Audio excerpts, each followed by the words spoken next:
Ikibazo c'ikena ry'igitoro kimaze imisi cibonekeza ahanini kiva kw'ikena ry'amafaranga mvamakungu hamwe no guteba kugishikana mu gihugu kubagikura hanze vyavuzwe n'umushikiranganji mu vyajejwe harimwo ubudandaji Marie Chantal Nijimbere yari umutumire mu nama nshingamateka kuri uyu wa 11 Kigarama uno mwaka. Igitoro tukigura mu masoko mpuzamakungu atari na hafi, akenshi ugasanga no kugishikana hano mu gihugu cacu Burundi hari igihe bifata umwanya.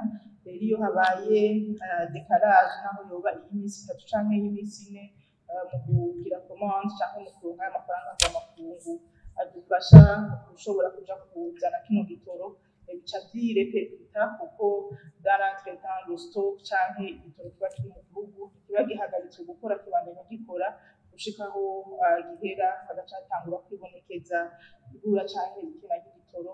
Nayo ku kibazo c'igitoro bivugwa ko cinjira kidakwije ibisabwa arahumuriza akanatanga n'insiguro kuri ico kibazo.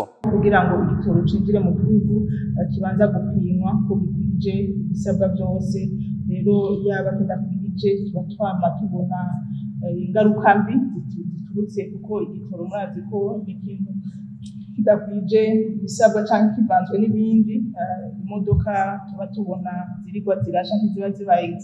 Aho mwomenya ko kuva aho iryo kena ry'igitoro ritanguye kuja riribonekeza hano mu gihugu cacu, ibiciro ku bifungurwa hamwe no kwiyunguruza vyagumye biduga ku rugero rurerure.